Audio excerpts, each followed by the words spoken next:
Hello, everyone, and welcome back to the podcast. I'm super excited to chat with Kelsey Knutson, a six-figure entrepreneur turned business coach with a big heart for small business. After building her own salon from the ground up, she decided to close that salon and pivot in her business. And now she's here to help you reach your goals without wasting time and money on things that don't matter. Kelsey is passionate about helping you set strong boundaries and implement new systems to give you time and financial freedom so you have more time to do the things you love, which is why we are all here. I cannot wait to dive into this conversation. Kelsey, welcome to the podcast. Lindsay, thank you so much for having me. I am super happy to be here. I'm so excited. All right, tell us before we dive into your story, just a quick overview of who you are and what it is that you do, how you help your clients, and kind of who do you work with. Yeah, currently I am a business coach and a podcast host. My podcast is called When I Grow Up Pod, and you shared your wisdom recently on it. So listeners should definitely go check out that episode. But the podcast definitely is kind of a passion project that also feeds into my business being coaching. I help small businesses with all kinds of things from just getting started to implementing systems at a high level. I have a mastermind where I help business owners who are launching their second or third business. So ultimately, if you were to put like a few words around that, I love to help people take the chaos of running a business, streamline it so they have more time to do the things they love to do, and also refine their offerings so that way they're offering the things they love to do rather than doing things out of obligation. I love that so much. Okay, so I know that you went to business school, correct? Yes. As did I. So tell us why you decided to go to business school. Did you always know that you wanted to be an entrepreneur? If I'm honest, absolutely. I just never had the example and it felt Mhm. really far away. I remember in high school, I was very involved in high school. I was captain of the cheer team. I was editor of the school newspaper, working, volunteering. I had a very busy schedule and I remember coming to my parents who didn't go to college and saying, "Hey, I'd actually love to stay and do community college because then I can get a lot of it paid for." And they came back with, "Absolutely not. You're going to college." So it felt like I didn't have a choice. In hindsight, I appreciate them. They wanted me to have the best, and I totally understand that. But in the moment, I was a little angry. Mhm. Ended up going to the state school as far away as possible, but still in the same state, 8 miles from the next state. And I'm on the west side of Washington State for those who are familiar. And I had a great time. I ended up in the business school by accident somehow. Process of elimination. Initially I went in thinking I would be a teacher. I chatted with my favorite high school teacher and said, "Hey, I'd love to teach history." He goes, "Don't do it. Everyone loves teaching history. These people, like myself, stay till they retire.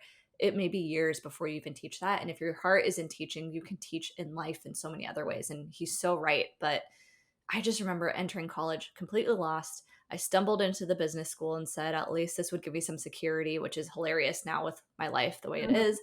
But in the moment, it just felt like a good, stable option. And then you and I kind of tried it as well. But in the business school, you have all these different avenues. And for me, it was process of elimination. I was like, I'm not that great at accounting. The Yeah. economic stuff is interesting. I like the theory more. And ultimately, I picked entrepreneurship out of process of elimination. And it ended up being the perfect fit for me. And at that point, then it was like, oh my gosh, this is my people. This is my tribe. This is the type of work I love to do. And then I graduate and I'm like, how do I do that? Yeah. Yeah. So Yeah, you kind of like accidentally ended up exactly where you're supposed to be. for sure. Yeah. I love that. So also I want to ask you, do you feel like going to business school, and especially because you were in entrepreneurship, which I wouldn't say that my business school was necessarily focused on entrepreneurship, but do you feel like business school prepared you for being an entrepreneur? I I do in the sense that you get out of it what you put into it. What do I mean by that? So they teach a lot of theory, which if you're going to go consult for some Microsofts and some really big companies like that, that's great. But for me, the example of Southwest Airlines doesn't apply to Main Street, which is who I'm working with. And Yeah. so I just leveraged every connection I made, and that is the real value I got. But if I'm honest with myself, I'm kind of just that type of person that even if I didn't go to business school, I think I would have found mentors and people to absorb their knowledge somewhere, even if it Mhm. wasn't through school. So I think for me, it was really taking advantage of opportunities, really networking and connecting with people who had walked the path and learning as much as I could from them. And I think part of that is just who I am as a person. But if someone were to go to business school, I would, or just college in general, I think that part is highly, highly important. It's not so much just the class stuff, it's what you do beyond that. Yeah. Yeah, I definitely agree. Okay, so after you graduated, what was that next step for you? Oh my gosh. I totally blocked myself from a great job. I interviewed with Target Corporate. They have kind of like a fast track program where they promise you a store in 5 years, which would be a six-figure job. And I remember interviewing and I think I was like the second or third round. I'd already done a couple. And literally they asked me, you kind of mentioned a few times your degree's entrepreneurship. You've mentioned wanting to have your own business. Would you really be okay with not having your own business 5, 10 years down the road? And I was like, no, I would not be okay with that. And they were like, okay, we really like you, but we don't think this is the job for you. And that rejection, it's almost like I needed them to reject me because I wasn't Mhm. ballsy enough to do it myself or like navigate all of that. And again, not having quite that example, I was so lost. So I ended up staying in my college town. Target didn't work out. I'm teaching dance. I'm making coffee at a coffee shop. I'm just lost staying in this adorable college town, knowing I wanted to do this entrepreneurial thing, having no clue how to do it. And by chance, I made a latte for someone that turned into a job in Seattle. I was able to do some business consulting through the university, which I didn't even know existed. And that just propelled me into all the other things that I've been able to do in my career. Wow, that's the universe works in such interesting ways. Like, I know. I I when I love say it out loud, I'm just like, I can't believe that's what it was. And I remember the latte, I remember the person, and it's just wild that it just took that one opportunity. it's always I feel like how it is, like Yeah. you never know what opportunities are gonna come up. But so what was the timeline of at some point you opened a hair salon, correct? Yeah, let's connect those dots real quick Okay. because it's worth doing. So I leave Eastern Washington, I move to Seattle, I'm working this awesome job. I love the work I'm doing, but I have two bosses, and ultimately we're trying to pitch the university to get more funding to pay me full time to do what I love doing. The other part-time job was admin assisting, scheduling flights and that boss was great, but that work was like, I didn't go to college to do this and Yeah. I am not a detail person. You don't want me doing that. Uh and the money just they couldn't get the money. And so I at that time actually was doing hair and makeup for fun on the side. And my Mhm. my team had no idea.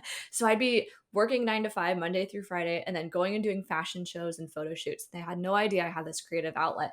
And I remember one weekend went by, I come into my boss's office and I'm like, "Hey, I quit. I'm going to beauty school." And he was like, "What? You're director of a program." And I'm like, "Yeah, well, we couldn't get the money, so that's what I'm going to do." And it just happened quick. I knew that dream job wasn't going to fully fulfill me, and honestly, the funding piece was huge.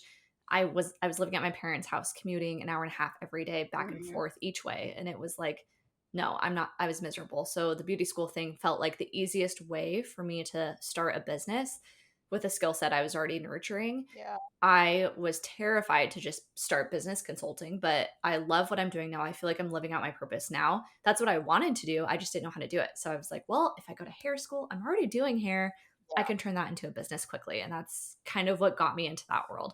Gotcha. So after when you went into business school, you had that idea Yeah. in your head, right? That you were gonna start your own salon? Or was it just, "I know that I enjoy doing Just a hair." business of some kind. Okay. I wanted to I totally dreamed of, like, the Shark Tank, Yeah. the, like, tech startup world, but my thing was, like, I'm not, like I didn't invent something. I felt like I needed to invent something, and that's kind of to knock business school a little bit, that's kind of the angle they come from, especially when you think of how they make money. If Mhm. you invent something while you're in college, they can get some of that money back. So they're wired that way for you to create something, whether it's an algorithm or a physical product, not so much a Mm. service. And so I felt like, well, I'm not an engineer. I don't have an idea like that. I know I want to have a business. I didn't know what shape it would take until later. And then it was just like, well, why not here? I'm already doing it. I can just legitimize this. And that's to me, it seemed like the easiest pathway. Yeah. So how did you go about actually starting your salon? Like, what I'm really Yeah. interested because like most people I talk to haven't had like a brick and mortar type of business, you know? Right. Yeah. I I knew once I decided to go to hair school, I always knew the end point was a salon. And I just soaked up as much as I could from mentors. I reached out to people who owned salons before I even went to hair school and was like, what can I do to be valuable? And they were like, graduate, because hair school is like high school. It's no matter where you go, no matter how much money you throw in, really the benefit of it is the piece of paper where you really refine your skill set is that apprenticeship, that training afterwards. So for me, it was laser focus of do a good job in school, get out as quickly as possible and find a great mentor, which I did in the Seattle area. And they were a small, I think at the most, she had about 10 to 12 employees at one time. I was there for 3 years and I just hustled. I learned as much as I could. I really built up my clientele. And when I was seeing six figures come in the door for me to come see me as a stylist, that's when I knew, okay, let me crunch some numbers. And I figured I could make the transition. So after 3 years, I found a studio space and made the move over. That's awesome. So how long did you Yeah. have your own salon? I had my own salon for 3 years also. There's a pattern in my life here emerging. Unintentionally, I had it for 3 years. What happened was my initial plan was, "Okay, I'm gonna go build this little salon just by myself." I also was a wedding stylist, so in the hair world, a lot of people cut and color, extensions, all of that, and some people do hair and makeup for weddings. Not many people do both, and I did both and really enjoyed that. Mhm. And I had a contract team of people who would help me during wedding season, and then I had my own private studio, which was the best of both worlds. My goal initially in doing that, build this up, buy a salon, have a bunch of employees. Year 1 happens, I hit 6 figures in 11 months and I'm like, I don't want to do that. And it's like I had summited this mountain I'd set for myself. The 6 figure mark was something I really wanted to achieve. Yeah. And once I got there, I was like, this isn't my dream anymore. And I felt Mhm. kind of like stuck. And year 2 goes by and it's better than year 1, and I just kinda coasted. I was working this dreamy schedule. I'd found, like, the perfect kinda algorithm for my business where I had great work-life balance, and I knew in my heart of hearts I wanted to get out, but I didn't know how to do it, and then the pandemic hit, and I was like, "Well, I can't do hair because Jay Inslee says I can't do Yeah. hair, our governor. Therefore, why not work on business? Why not work on your branding? Why not, dump out the puzzle pieces of all the things you've been neglecting? This is the great time to improve your business systems." And I loved it to the point where I was allowed to open my salon again. And I remember the day before I was dreading going back. I like hoped we would shut down again. And that's when I knew, okay, it's time. I can't stay anymore. And I always had that tickle that year 2 and 3, I had that tickle, Mhm. but it wasn't until pretty much exactly 3 years, almost to the month, that I closed fully to do what I do now. Yeah. So did you have an idea that you wanted to go into business coaching, or were you like, all right, I'm kind of not feeling this hair thing anymore, but I don't really know what I would do instead, so I'm just gonna ignore it and keep coasting? Yeah, looking back, there's a lot of ways where I tried to do it kind of on the side. It would happen organically. My clients would sit in my chair and I would always talk business. I would Mhm. talk marketing. I'd have real estate agents and we'd talk about different ideas of connecting with people. I'd have programmers who'd come in because I did men's cuts too. And I would always just talk about business. It's something I was passionate about. And initially, when we were told to shut down, it was like, let me design your logo. Let me help you with your website. I did everything. Mhm. Anything business, I would help people with. And eventually in time, I kind of paid attention to what I really love to do. And to me, it was that aha moment, seeing someone come to me with an idea or a stress that they're experiencing and see them walk away more confident, more sure of themselves, having the tools to make tough decisions in business. and essentially teaching them to fish. That's when I just kind of paid attention to the stuff I love to do and kind of honed it in. Mm, As far as how to make money and stuff, I was terrified. I had no idea. I knew exactly how many haircuts I had to do to pay the yeah, bills. I really had that whole system figured out. And this was, I felt like I was a baby in this new yeah. world. And there's a bazillion million different business coaches out there. I spent a ton of time YouTubing and researching all the different things. I built a course that totally flopped. That's something else I'm very transparent Yeah. about. And I hired a coach ultimately that helped me really make the jump. And she was like, if you don't set a deadline to go all in, you're never going to. It's never going to feel like the perfect time. You're never going to feel like you have enough dollars in the bank.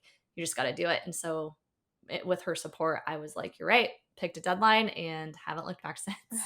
I love that. I feel like we're so similar. Like, I mean, as I you know. know, because we had this conversation Yeah. on your podcast, but like, I reached a point in fitness, like, for you, it's always the 3 year mark. For me, it's usually like the 1 year mark of me doing Yeah. something, and then I'm over it and I'm like on to the next thing.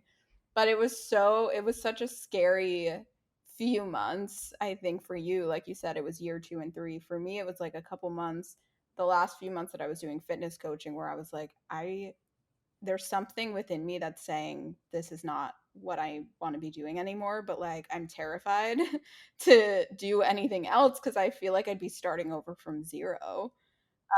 Yeah. So do you still have those moments of fear whenever you want to pivot in your business, or like how are you able to navigate those pivots? Oh my gosh. I love that you asked that question because I think a lot of people don't talk about it. Well, first of all, let's add the added pressure of I'm paying rent, I'm supporting Mhm. myself and my boyfriend through engineering school. So I am the solo breadwinner. Every choice I'm making has that pressure wrapped around it Yeah. too. We ended up moving in with his parents while he was finishing school. I, yeah, I feel like I always know in my gut, and sometimes I'm afraid to trust my gut. And I've just learned, even recently, to just trust it. And there's times where I feel like I'm entering an unknown right now, to be totally transparent, is that's this right Yeah. now because my coaching is evolving. I'm now speaking on stage. I was asked to host another podcast that I'm being paid for. Like this whole other world is opening up Mhm. that I did not plan for. And I've learned the more I am really strong in my why and my values and why the heck I'm doing this thing in the first place and stop obsessing over how I'm going to do it, then the opportunities just stack up. Anytime I try to shove a solution into a problem, it never works. And that's the perfect example is that course that flopped. Yeah. Can you tell us more about that? I'm Yeah. sure the people Oh my are God. I went down this crazy rabbit hole and I was like, Brendan Bouchard, he Mm, is the expert on online courses because he sells a bazillion of them. He coaches Oprah, like he yeah. knows his stuff.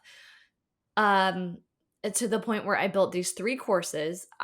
Meanwhile, social media, I'm kind of posting sometimes about this coaching stuff, mostly about hair stuff because that's what I'm comfortable doing.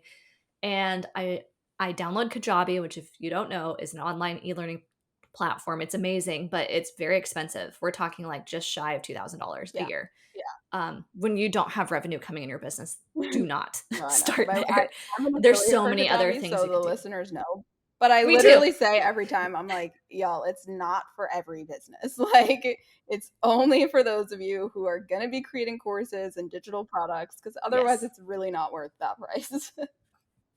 No, and what happens when you build oh my gosh, you're about to get me on a TED Talk, I'm sorry. But what happens if you build a course and you realize you actually Right. hate that and you would rather do one-on-one coaching and then you just invested all this time and money? Anyways, spent so much time designing the thing because I felt like it had to be quote unquote perfect before I launched it. It goes live. And then I literally hop on Instagram and I'm like, you guys, my course is live. And no one, no very minimal traffic. No one buys anything because I didn't tell them about the Mhm. thing. And that's when I was like, oh crap. I really hyper focused on the how. I like created this perfect solution. I didn't even stop to listen to what the problem was people had. And the funny thing is, I launched it back then. This would have been 2 years ago now, springtime 2 years ago. I launched it. No one bought. Haven't launched it since, but I have it hooked up to a funnel. I've had people buy, and I've literally never live talked about Mm, it. And I'm I like, love that.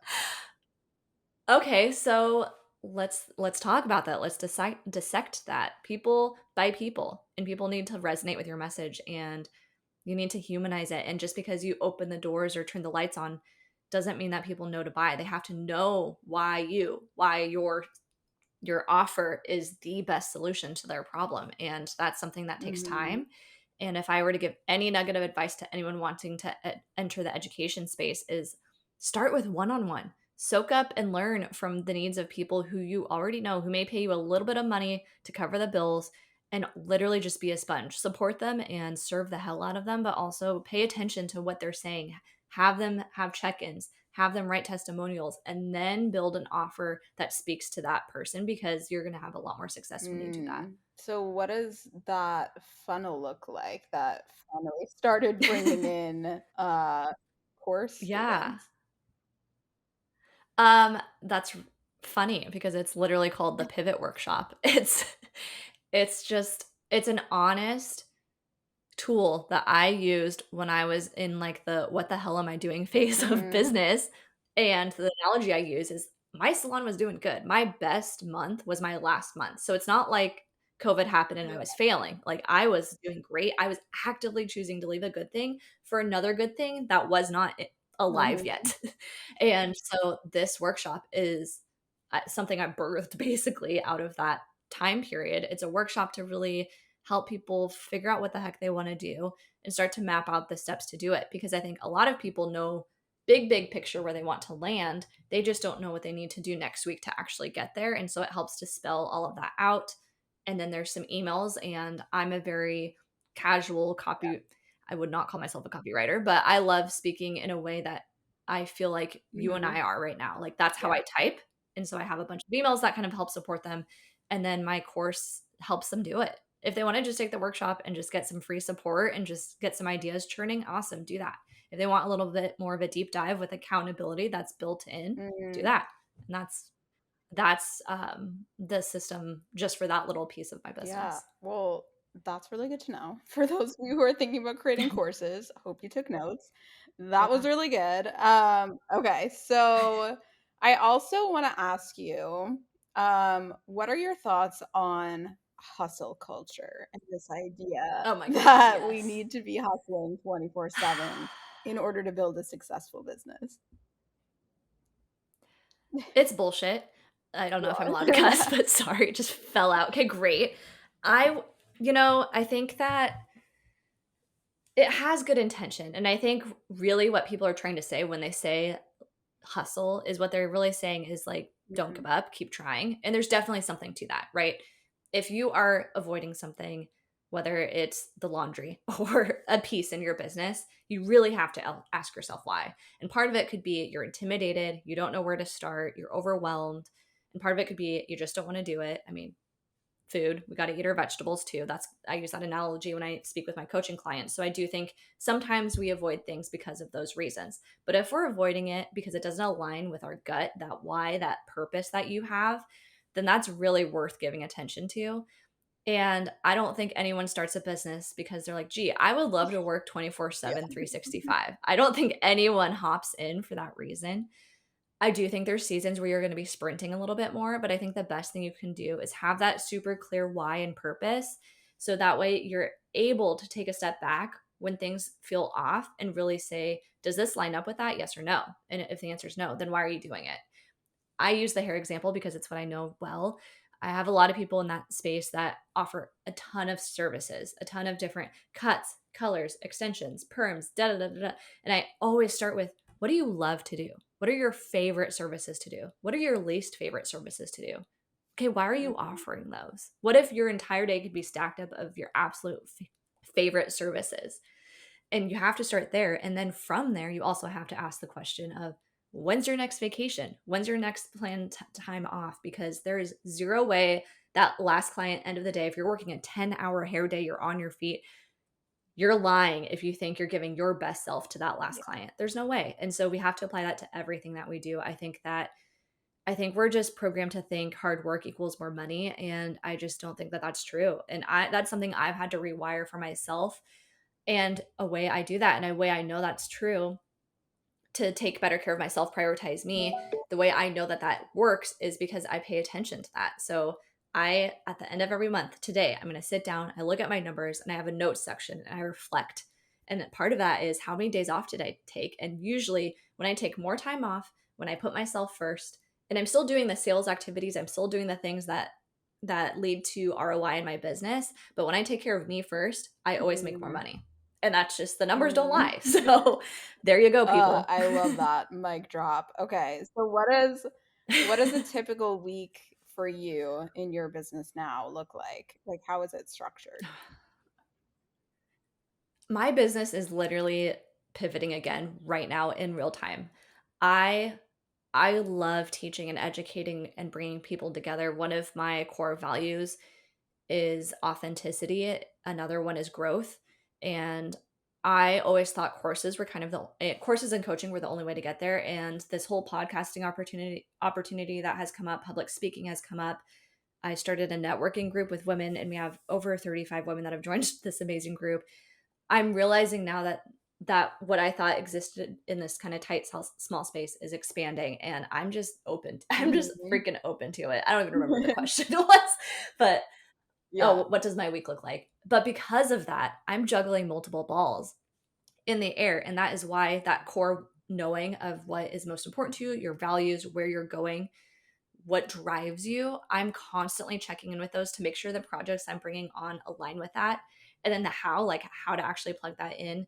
I'm very intentional with my time. I sit down every week, I plan out the week, and I first start off with this is silly, but like, what Mhm. meals am I cooking this week? When am I working out? I'm doing something currently called 75 Hard, which, if you're not familiar, is it's a fitness challenge, but it's mostly a mindset challenge. And that involves two 45-minute workouts every single day for Mhm. 75 days.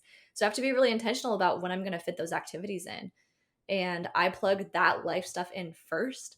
And then I tackle the business stuff. And then I also, for me, what works, since again, I have multiple projects going on, is I have every day has a certain intention and it's the same week after week. So Mondays are always big picture CEO days. Tuesdays, I always take meetings. Wednesdays, for the most part, are podcast days, anything podcast related. Thursdays are client meeting days. And then Fridays are content creation days, slash now this networking group Yeah. that's emerged. But by building out my schedule, it means I can just wear one hat for the Mhm. full day. And for me, that works best. Yeah, I that's something that I've been wanting to play around with. I mean, sometimes it's tough because my clients are all on different schedules and some days work better for them to have calls versus a different client or like whatever, but I at least try to set up to block off my time throughout the day. Like, all right, I don't take calls in the mornings. I just don't, because I don't like getting ready before noon. So like I just do all my calls in the afternoon, and morning is for like creative work. But I think it's really about finding the flow that works for you, that's going to allow you to work your Yes. best, to not feel stressed out, to not feel like you're running in 10 different directions every single day. And it really does make such a huge difference, like when you can just put that one hat on and be focusing on one type of like activity. You'll notice how much more productive your day is versus like 1 hour you're doing a podcast and the next hour you're creating content and the next hour you're on a coaching call with a client.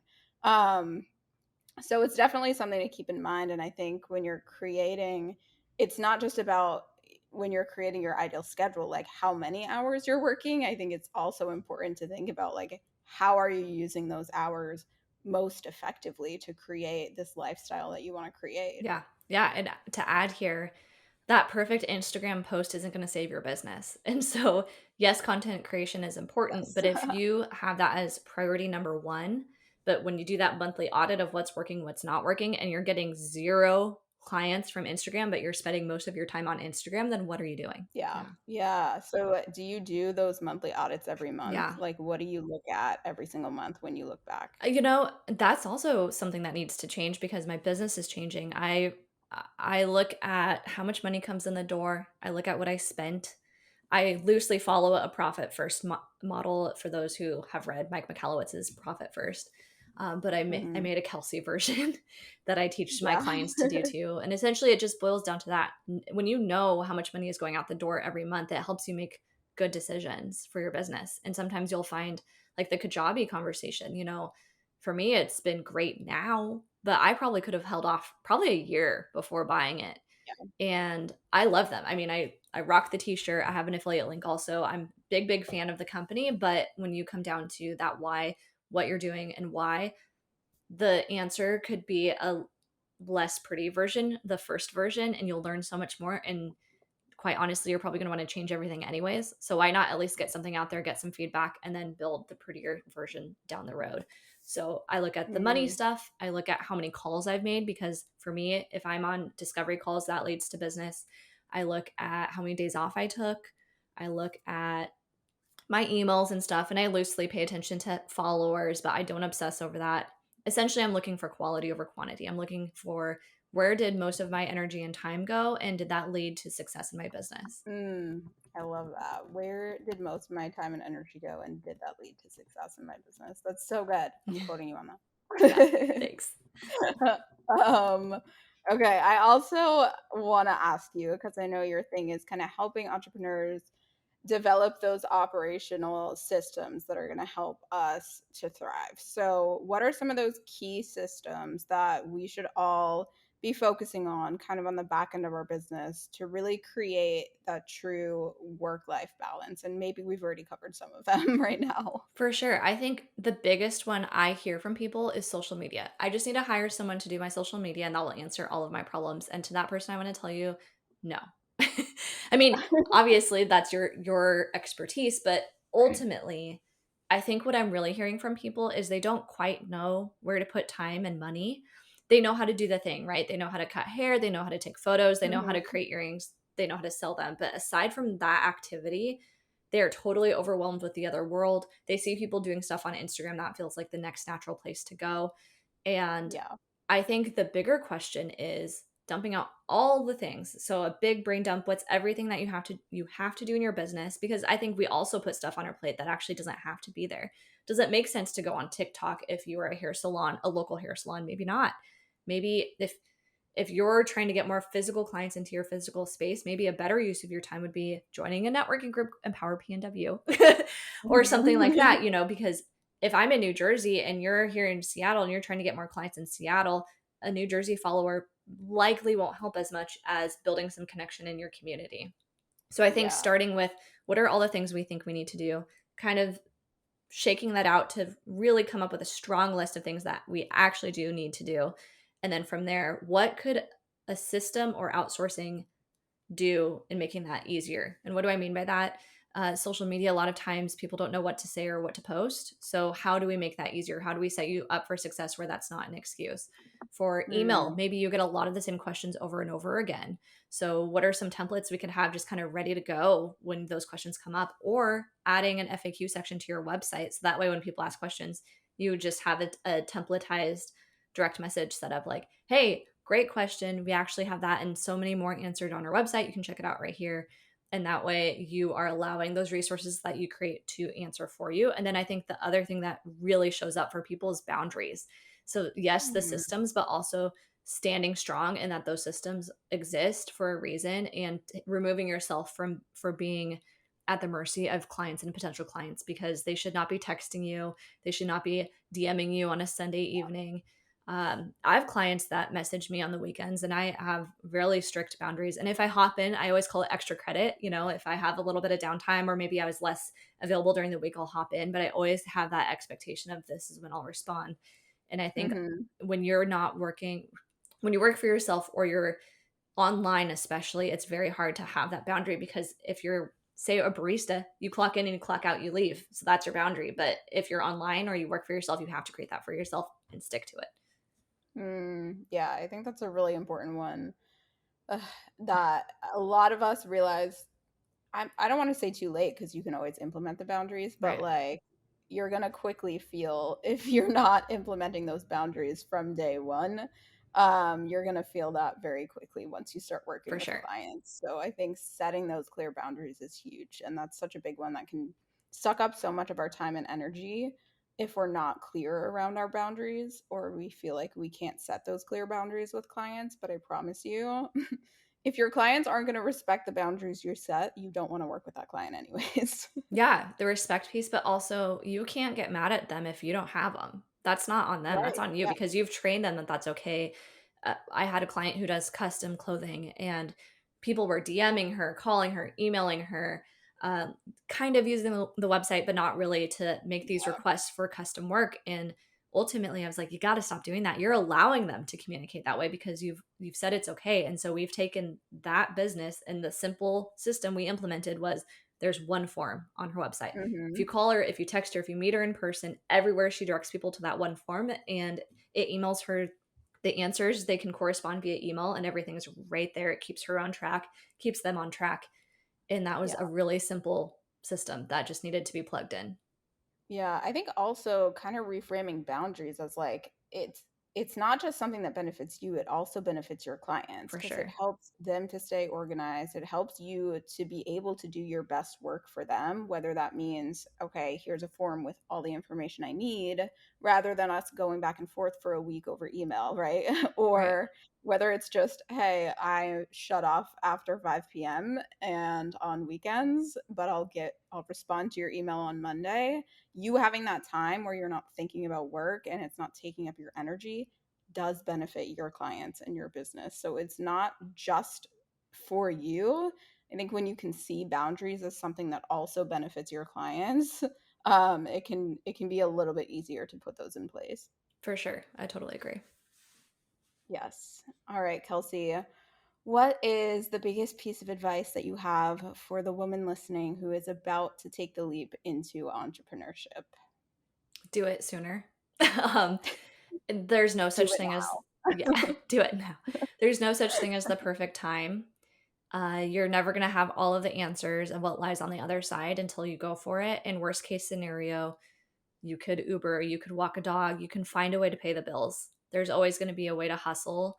Hustle not hustle not in the entrepreneurial sense, but just if you had Yeah. to, you know, bootstrap a little bit, if you had to have a side job for a little bit, there's always going to be options to help support you in your dreams and your business. But the best thing you can do is just go for it. Don't overcomplicate, just do it. Pay attention to what's working, what's not, and refine as you go. That will save you time and money and get something out there. Because again, even if you think it's perfect, you're going to want to change it anyway. So why not at least Yeah. pay some bills and learn along the way from actual clients than just guessing what they need? So good. All right, Kelsey, where can the listeners find you if they want to connect with you? And also, if you have any resources you want to share, feel free to let us know. Yeah, I'm probably most active on Instagram at Kelsey Marie Knutson. That's spelled Knutson. And I actually do have a great resource. We kind of touched on it, but that pivot workshop I think would be a good fit. Mhm. It's really designed for anyone who's at that point where they want to change, whether that's change their business, start a business, add a second business, but they just don't quite know what that looks like yet. It's a great resource to help you figure that out for yourself. And it's kelseymarieknudsen.com/pivot. All right, awesome. I'll link all that in the show notes for you guys. Kelsey, thank you so much for coming on and sharing your journey and all of your tips. I can just relate to your story so much. And I know everyone listening will be inspired by it. So thank you. Of course, Lindsay, thank you so much for having me on. And audience, thanks for listening. If I could just add something here, if you like this podcast and you like what Lindsay's doing, please take some time to leave her a review, give her some stars, because that helps us so much in that podcast space. And I've thoroughly enjoyed getting to know her more. And I know that you do too. So please let us know about that. Yes, so thank you for saying that, and Of also go course. check out your podcast. Where can they find your podcast? When I Grow Up Pod on Apple, Spotify, Stitcher, all the podcast places. All right. Thank you again, Kelsey.